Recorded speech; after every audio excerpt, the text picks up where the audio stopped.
नमस्कार, मैं हूं राजन और आप देख रहे हैं पंचायत टाइम्स। हम लोग अवध से चलकर पूर्वांचल के इलाके में आ चुके हैं। उत्तर प्रदेश के गांव देहात से, कस्बों से हमने उत्तर प्रदेश के सियासी तापमान का जायजा लेने का प्रयास किया, लेकिन प्रदेश में 80 सीटें हैं, सब जगह हम नहीं जा सकते। तो एक कोशिश हमने करनी चाहिए कि प्रदेश में सभी 80 सीटों पर क्या हालत है, किस पार्टी की बढ़त है, क्या फैक्टर्स उनको मदद कर रहे हैं, इसको लेकर एक थोड़ा डिस्कशन कर पाएं, जैसा कि हमने जयपुर में किया था राजस्थान के लिए। तो पूरे उत्तर प्रदेश में सियासी समीकरण किस दिशा में जा रहे हैं, इस पर चर्चा करने के लिए हमारे साथ डॉक्टर सज्जन कुमार हैं। डॉक्टर सज्जन कुमार जेएनयू के सेंटर फॉर पॉलिटिकल स्टडीज से पीएचडी हैं। उत्तर प्रदेश को लेकर एवरीडे कम्युनिज्म नाम की इन्होंने एक किताब लिखी है प्रोफेसर सुधा पाई के साथ में, और सर्वे एजेंसी पीपल्स पर्स के साथ में काम करते हैं। फ्रीलांस जर्नलिस्ट हैं, हिंदू में, न्यू इंडियन एक्सप्रेस में लिखते रहते हैं। सज्जन, सबसे पहले सबसे जरूरी सवाल पर आते हैं। प्रदेश में किसको कितनी सीटें मिलती दिखाई दे रही हैं, क्योंकि आप एक चक्कर लगा चुके हैं तो अभी कुछ चीजें साफ हुई होंगी। इस समय प्रदेश में किसको कितनी सीटें मिलती दिखाई दे रही हैं? देखिए, बिल्कुल एक्यूरेट तो नहीं कहा जा सकता है। हालांकि जो मेरा अनुभव है कि लगभग 70 सीटों पे मैंने थोड़ी बहुत कोशिश की जाके पूछने की, तो उसके अनुसार बीजेपी तकरीबन 38 से 40 सीट मेरे अनुसार है, और गठबंधन तकरीबन 32 से 35 सीट के पास पहुंच सकती है। कांग्रेस की 3 सीटें पक्की हैं, और बाकी जो बची कुची 5-6 सीटें हैं उस पर कहना मुश्किल है। तो कुल मिला के एक अगर आप दायरा ले तो बीजेपी 35 से 40 थोड़ा आगे भी जा सकती है या नीचे भी रुक सकती है। गठबंधन 35 तक पहुंच सकती है, और कांग्रेस 3 से 5 जी। आपकी जो बात है, अब इसको मैं थोड़ा अगर दूसरे शब्दों में कहूं तो इससे 3 बातें निकल रही हैं। पहली चीज ये कि बहुत ज्यादा हाई प्रोफाइल प्रचार के बावजूद और बहुत हाइप के बावजूद, प्रियंका गांधी के आगमन के बावजूद कांग्रेस अपनी सीटों में कोई बड़ी बढ़ोतरी नहीं कर पा रही है। दूसरी चीज, भारतीय जनता पार्टी गठबंधन के बावजूद अच्छा प्रदर्शन कर रही है। जो उम्मीद थी कि वो गठबंधन की हवा में बह जाएगी, वैसा नहीं हो रहा है। और तीसरी चीज, गठबंधन में वोट ट्रांसफर हो रहा है। मतलब जो एक अटकल लगाई जा रही थी कि बसपा और सपा का आधार एक दूसरे को वोट नहीं देगा, वो तो तीनों पर एक एक करके चर्चा करते हैं। सबसे पहले लास्ट चीज, तो आपके अनुसार गठबंधन का जो है वोट ट्रांसफर, माने सपा के आधार का वोट ट्रांसफर बसपा को होना चाहिए और बसपा के आधार का वोट ट्रांसफर सपा को होना चाहिए? जी, बहुत ही जबरदस्त वोट ट्रांसफर हो रहा है। और जैसा कि ये बहुत सारी धारणाएं हैं और जो डिबेट होती है नैरेटिव की कि साहब यादव जो हैं वो SC/ST एक्ट को भूले नहीं है मायावती के समय में, तो वो कुछ भी ऊपर से जो गठजोड़ है वो जमीन पे नहीं दिखेगा। और उसी तरीके से जो दलित हैं वो यादवों को एक जो पिछड़ी दबंग जाति की जो छवि है उसके अनुसार वो यादवों को वोट देना बहुत ज़्यादा पसंद नहीं करेंगे। और भाजपा का एक हिंदूवादी जो ये नीति है वो जाटव चमारों के बीच में भी आ गया है, पहले से पासी वगैरह में था। ये सब धारणाएं जमीन पे नहीं है। बिल्कुल जाटव, यादव और मुस्लिम एक दूसरे को पूरी तरीके से वो ट्रांसफर ही नहीं कर रहे हैं, बहुत ही ज्यादा इसको लेके उत्साहित भी हैं। मैं अगर इसी में आपकी बात में एक बात जोड़ूं तो फर्रुखाबाद में हम लोग गए थे, यादवों के एक गांव में गए थे, वहां से हमने लाइव किया था। फर्रुखाबाद में बसपा का प्रत्याशी है, और जो बसपा का प्रत्याशी है वो अग्रवाल है, मनोज अग्रवाल। लेकिन उसके बावजूद यादवों में पूरा उत्साह था और वो कह रहे थे कि हम उसको वोट देंगे, जबकि शिवपाल यादव ने एक यादव प्रत्याशी दिया जिसको यादव वोट नहीं दे रहे। जी, इसमें एक और भी चीज है कि भाई मुद्दा क्या है चुनाव में। लोग बात करते हैं कि भाई मोदी फैक्टर है कि नहीं, राष्ट्रवाद है या किसान का। आप बिल्कुल ये चीज देख लें कि इस बार एक बहुत ही रोचक बात यह है, जो नोटबंदी के समय भी देखा कि मुद्दों से वोट किसको दिया जाएगा ये तय नहीं हो रहा है। कौन सी कम्युनिटी, कौन सी कास्ट किसको पसंद कर रही है पहले से लगभग निर्धारित है। उसके आधार पर यह तय हो रहा है कि अगर आप सपा को पसंद करें, गठबंधन को पसंद कर रहे हैं, तो किसानों का मुद्दा, बेरोजगारी का मुद्दा, महंगाई का मुद्दा है। और अगर आप भाजपा को पसंद कर रहे हैं, चाहे सवर्ण हो सकते हैं, बनिया हो सकते हैं, तो राष्ट्रवाद है और मोदी जी की बहुत ही बोल्ड नेतृत्व जो है वो मुद्दा बन रहा है। मतलब मैंने पहले तय कर लिया कि मैं इस पार्टी को वोट दे रहा हूं, और उसके लिए मैंने तर्क गढ़ दिया। नोटबंदी के समय में भी हुआ था कि अगर आप मुस्लिम से या जाटव से या यादव से पूछते तो भाई होता कि बहुत ही दिक्कत हो गई है, लोग लाइन में खड़े हो गए, मर गए घर में गरीब, शादियां टूट गई। और अगर आप वही सवर्ण से पूछते या बनिए से पूछते या अन्य पिछड़ी जातियों से जो भाजपा माइंडेड है पूछते, तो कहते हैं दिक्कत तो है लेकिन राष्ट्र के लिए हो रहा है, घर बनवाने में भी कष्ट हो रहा है। तो ये एक जमीनी समीकरण है कि मुद्दों से वोट नहीं तय होता है। कौन पसंद है पहले से निर्धारित रहता है, उसके अपने कारण होते हैं, और उसके आधार पे आप जो है एक बहुत ही अपने सुविधा के अनुसार से मुद्दों को चुन लेते हैं। इससे पहले कि अगले सवाल पे जाएं, मैं जो भी लोग इसको देख रहे हो उनसे अगर उनका कोई सवाल है तो आप कमेंट बॉक्स में डाल दीजिए, हम लोग वो सवाल पूछने की कोशिश करेंगे। तो दूसरी चीज पे आते हैं, भारतीय जनता पार्टी, माना जा रहा था कि गठबंधन हो गया, इससे पहले मिले मुलायम काशीराम हवा में उड़ गए, जय श्री राम का एक उत्तर प्रदेश ने देखा, जब बसपा और सपा दोनों का साथ में आने से इतना बड़ा परिवर्तन हुआ कि राम लहर के बावजूद यूपी में भाजपा सरकार नहीं बना पाई थी। तो माना जा रहा था कि बीजेपी 20 पे सिमट जाएगी, लेकिन आपके हिसाब से 40 जा रही है। तो कौन सी ऐसे कारण हैं, कौन से ऐसे समीकरण हैं जिनके चलते बीजेपी टिकी हुई है अभी? इसके सामाजिक और राजनीतिक दोनों समीकरण है। आप देखिए पिछले 25 सालों में हालांकि सपा और बसपा जो है एक दूसरे की प्रतिद्वंदी रही है, राजनीतिक तौर पे और सामाजिक तौर पे भी। जो दबंग पिछड़ी जातियां हैं और जो पॉलिटिकली बहुत ही असर्टिव दलित हैं, जैसे जाटव चमार है जो काफी असर्टिव है, इन दोनों में कहीं ना कहीं थोड़ा बहुत संघर्ष रहा है। तो इस कारण से एक प्रतिद्वंदिता तो रही, लेकिन दोनों जो मतलब कि समाज है, वो यादव समाज हो या जाटव समाज हो, इनके बीच में ये बात लगभग तय हो गई थी कि सत्ता पे हमारा पहला हक है, और दोनों अल्टरनेट करके पावर में आते थे। तो जब सपा की सरकार रहती थी तो आप जितने भी SHO देखें, जितने भी ठेके देखें, यादवों को मिलता था, तो सत्ता से उनका एक जुड़ाव था। और वही चीज जब बसपा की आती थी तो जो जाटव चमार थे उनको एक अपने आप को सत्ता से जुड़ाव, सारे जोनल कोऑर्डिनेटर मंत्री पदों में, हाँ, और उनकी एक मतलब पैरवी भी होती थी। अब हुआ क्या कि इस बीच में जब ये और मुसलमान दोनों के लिए कॉमन हो गए थे रेटरिक में, भले ही डेवलपमेंट में ना हो। अब हुआ क्या, इसके कारण से जो सवर्ण जातियां हैं और बनिया हैं, ये तो मंडल के बाद से खुद को पहले ही इसकी वंचित हो गए सत्ता से, इनका वर्चस्व खत्म हुआ। जो अन्य पिछड़ी जातियां थी, जिनको ये लगता था कि मंडल का जो ये है मुद्दा है, ये इनको भी फायदा देगा, 90 के दशक के अंतिम साल तक क्या हुआ कि इनको ये लग गया कि ये केवल जाति विशेष की पार्टी है, माने हिस्सेदारी सत्ता में नहीं मिल रही थी। तो अब आप देखिए कि क्यों इतना समीकरण है कि क्यों यादव, जाटव चमार और मुस्लिम एक दूसरे को वोट ट्रांसफर कर रहे हैं। ये वो जातियां हैं जिनको सत्ता से वंचित हुए अभी बहुत कम समय हुआ है, और इनके अंदर एक बेचैनी भी है और उत्साह भी है, इसलिए ये टैक्टिकल अलाई हो गए हैं। तो माने रिक्लेमिंग लॉस्ट अथॉरिटी की वजह से ये जुड़ रहे हैं और इनके खिलाफ अपनी सत्ता बचाने के लिए। जी, और पहली बार हुआ है कि बीजेपी का जो राजनीतिक उभार है वो सवर्णों को, गैर यादव पिछड़ों को और एक बड़ा हिस्सा गैर जाटव दलितों का, पासी, खटीक, वाल्मीकि, धानुक जो बाकी हैं, इन सबों को लग रहा है कि अब इनकी पूछ है, इनको सीटें ज्यादा मिलती है चुनाव में, भाजपा में इनकी अब SHO जाए तो प्रोफाइल आपको अगर सवर्णों की है तो कुछ अन्य पिछड़ी जातियों की भी है, गैर यादव की, उसी तरीके से ठेके वगैरह में इनको मिल रहा है। तो बात केवल मोदी जी का विरोध और समर्थन नहीं है, बात यह भी है कि मोदी जी के विरोध और समर्थन के बहाने स्थानीय स्तर पर यह भी हो रहा है कि भाई बीजेपी गठबंधन जो है, अन्य पिछड़ी जातियां, सवर्ण, बनिया और गैर जाटव दलितों के एक हिस्से को यह लग रहा है कि फिर से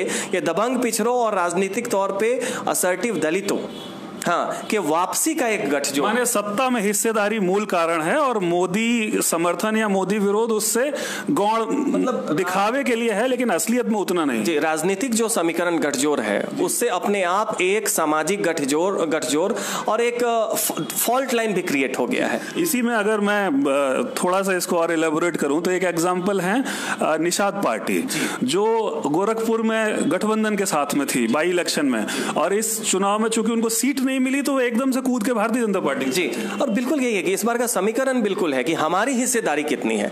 तो सवाल उठता है कि अगर आपका भाजपा के साथ जुड़ाव है और भाजपा में आपको फायदा है, तो आपको राष्ट्रवाद, मोदी जी का नेतृत्व, पाकिस्तान की सर्जिकल स्ट्राइक और थोड़ा बहुत जो शौचालय और बाकी गैस सिलेंडर, उज्ज्वला योजना, उसको अपनाते हैं। और अगर आप यादव समाज से, मुस्लिम समाज से या जाटव दलित समाज से आते हैं तो आपको आना तो सत्ता में है, क्योंकि 25 साल से आपका बारी बारी से हिस्सेदारी रहा है, लेकिन वहां पे किसानों की समस्या, बेरोजगारी, महंगाई और झूठे वादे, जुमलेबाजी, ये सब मुद्दे सामने आ रहे हैं। अब तीसरी चीज पर आते हैं, कांग्रेस पार्टी ने बड़ा जबरदस्त प्रचार किया। प्रियंका गांधी ने एक बहुत अवेटेड डेब्यू किया पॉलिटिक्स में, जनरल सेक्रेटरी इंचार्ज बनाएंगी, पूर्वी उत्तर प्रदेश की ज्योतिरादित्य सिंधिया लाए गए और काफी हंगामा हुआ। लेकिन उसके बावजूद कांग्रेस आप कह रहे हैं 3 से 5, जबकि पिछली बार इनकी थी 2 सीट। तो 2 से 5 का सफर तो कोई बहुत लंबा सफर नहीं है। तो क्या कारण है जो कांग्रेस पिछड़ रही है अभी भी उत्तर प्रदेश? देखिए, एक तो इनका संगठनात्मक ढांचा जो है बहुत ही कमजोर है। दूसरा ये है कि चाहे बसपा हो, चाहे सपा हो, चाहे वो भाजपा हो, इनके कार्यकर्ता जमीन पे मौजूद हैं। कांग्रेस के साथ ये बात नहीं है। तीसरी बात यह है कि जो 2 से 3 या 5 तक की बात है वो कांग्रेस के कारण नहीं, प्रियंका गांधी के लोकप्रियता के कारण नहीं, बल्कि वो प्रत्याशी के अपने वजन के कारण है। अमेठी रायबरेली कांग्रेस जीत रही है, उसके अलावा कुशीनगर में पूरा एक पूरी संभावना है कि आरपीएन सिंह अपने वहां के समीकरण के कारण और अपने मजबूत वजूद के कारण जो है वो जीत सकते हैं। बाकी कानपुर में जो प्रकाश जायसवाल हैं या धौरहरा में जितिन प्रसाद वगैरह हैं वो रेस में है, राज बब्बर भी रेस में है, लेकिन जीत पाएंगे नहीं पाएंगे ये कहना मुश्किल है। उससे भाजपा को फायदा होगा या कांग्रेस की तरफ गैर भाजपा मतों का ध्रुवीकरण होगा, ये मुश्किल है कहना। इसलिए नहीं जीतने का कारण यह है कि प्रियंका गांधी आई जरूर है, लेकिन आने के साथ अचानक से चमत्कार नहीं हो जाएगा कि ढांचा भी संगठन का बन जाए, कार्यकर्ता भी आ जाए। हाँ, मीडिया में एक नैरेटिव है, लॉन्ग टर्म में कांग्रेस चर्चा में जरूर आ गई है, लेकिन जमीन पे कांग्रेस लोगों के मतलब कि कल्पना में, राजनीतिक कल्पना में अभी भी उस स्तर तक नहीं आई है कि भाजपा विरोधी वोट इनको मिल सके। जी इसी में एक एसोसिएटेड क्वेश्चन मैं कर रहा हूं, किसी और को अगर सवाल करना है तो कमेंट बॉक्स में डाल सकता है, हम लोग कमेंट बॉक्स भी चेक कर रहे हैं। हम लोग बनारस में बैठे हुए हैं और चर्चा है कि प्रियंका यहां से लड़ सकती हैं और कल मोदी जी आने वाले हैं, उनका रोड शो है यहाँ पर। तो आपने कहा कि तुरंत कोई चमत्कार नहीं हो जाएगा, लेकिन लॉन्ग टर्म में कोई चीज हो सकती है। तो दोनों चीजों पर एक छोटा सवाल कि क्या प्रियंका के यहाँ लड़ने से मोदी जी के लिए मुश्किलें होंगी, नंबर 1, और क्या लॉन्ग टर्म में प्रियंका के रहने से कांग्रेस के संगठन में या और चीजों में रिवाइवल की आपको उम्मीद नजर आती है? दोनों का उत्तर हाँ में होगा, लेकिन हाँ जो है उसका कितना वो डिग्री का डिफरेंस होगा। पहला ये कि मोदी जी को मुश्किल जीतने में बहुत खास नहीं होगी, लेकिन प्रियंका अगर लड़ती हैं तो होगा कि कांग्रेस को एक जबरदस्त नैरेटिव मिलेगा। अभी जो पूरी की पूरी उत्तर प्रदेश की जो सियासत है, सियासी जो माहौल है, उसमें जो चर्चा बाइनरी में है, बीजेपी वर्सेस महागठबंधन, उसमें प्रियंका के बनारस से लड़ने से अचानक मोदी वर्सेस प्रियंका हो जाएगा।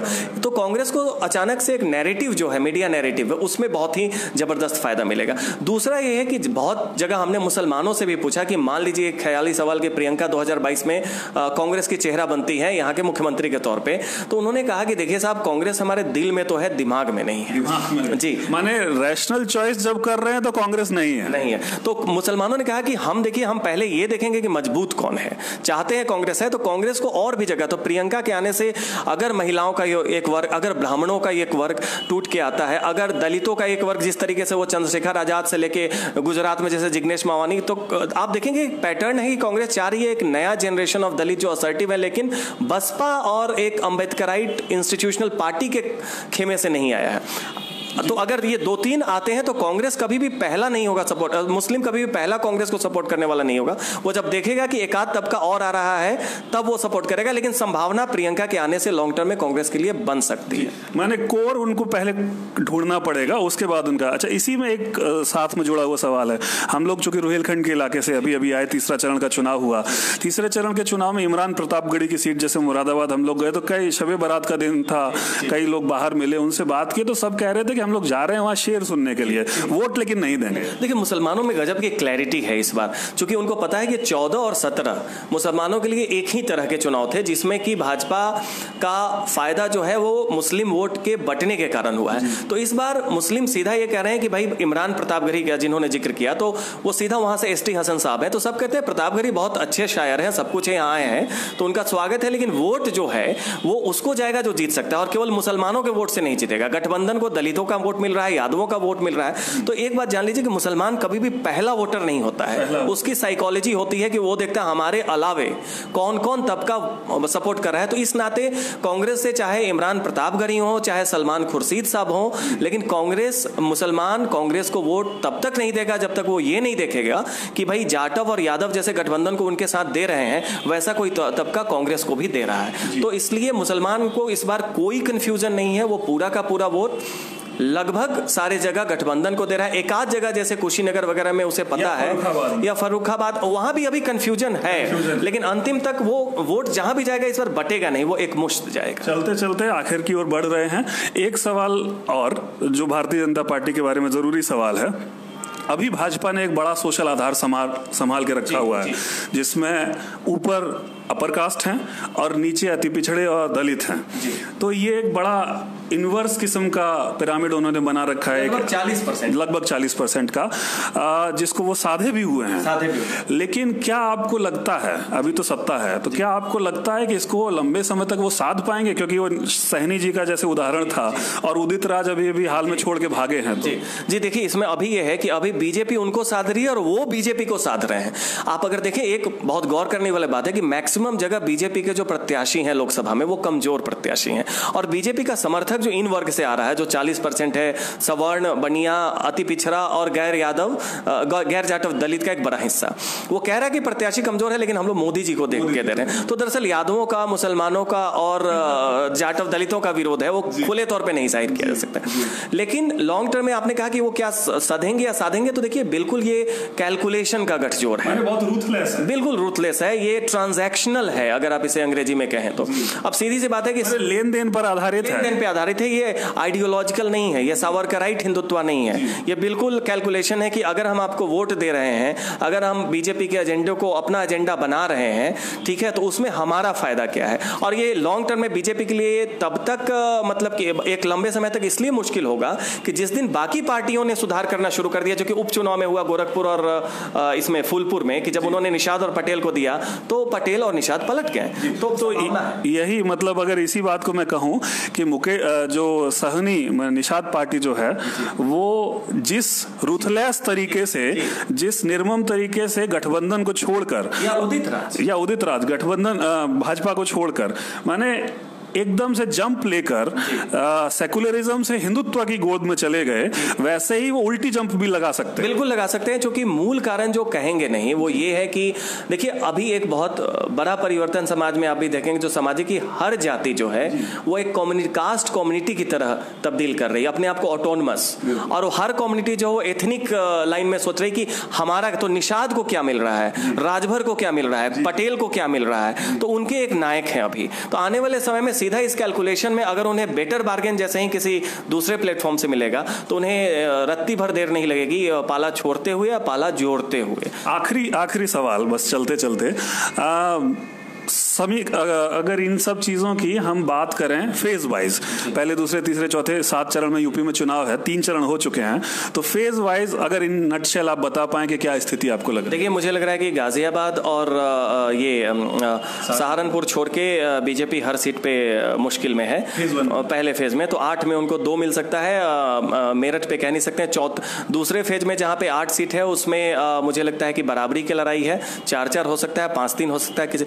तीसरे फेज में जो कल हुआ है उसमें 10 सीटों में वो तो यादव और मुसलमानों का और दलित तो है ही है, जाटव दलित, तो उसमें 10 में 7 या 6 गठबंधन का तय है, बस पीलीभीत, बरेली और थोड़ा बहुत आंवला में है, और एटा में भी लड़ाई है, लेकिन 6 तो गठबंधन का तय है। उसके बाद चौथे और 5वें फेज में जिसमें कि लोध और कुर्मी बेल्ट आता है जी, और उसमें कुछ ये पासी निषाद भी हैं और पासी दलित भी उभर के सामने आते हैं। जाटव कम होते हैं, पासी बढ़ जाते हैं। तो मुझे लग रहा है कि 27 में बीजेपी लगभग मेरे अनुसार 18-19 सीट पे मजबूत नहीं कहेंगे, लेकिन उसको लग रहा था कि उसके तरफ झुका माने चौथा 5वां चरण बीजेपी का। और फिर जैसे ही आप 6ठे-7वें में, तो छठा चरण जो बनारस और जो घाघरा के दक्षिण वाला एरिया है, इसमें देखिए यादव, मुस्लिम और जाटव बहुत है, तो इसमें मतलब कि लगभग 14 या 13 सीट है, तो इसमें मुझे लगता है कि गठबंधन 1-2 सीट ज्यादा निकाल सकती है। लेकिन फिर जो 7वें चरण में वो गोरखपुर के आसपास का एरिया, उसमें भाजपा जो है और गठबंधन में बराबरी की कांटे की टक्कर है। तो कुल मिला के आप देखें तो ये 27 सीट जो है उसमें भाजपा को आप ये कर सकते हैं कि वो 10 तो कम से कम ले ही आएंगे, गठबंधन भी 10 ले आएगी। 6-7 सीटों पे वो किस तरफ जाएगा कहना मुश्किल है। भारतीय जनता पार्टी 40 तक जाएगी, इस बात पर मेरा थोड़ा सा भी आपसे संशय है, डिफरेंस है, लेकिन इतनी बेहतर तरीके से चीजें समझाने के लिए बहुत बहुत धन्यवाद। तो उत्तर प्रदेश चुनाव से जुड़ी हुई और लोकसभा चुनाव से जुड़ी हुई हलचलें हम आप तक लेकर आते रहेंगे। देखते रहिए पंचायत टाइम्स।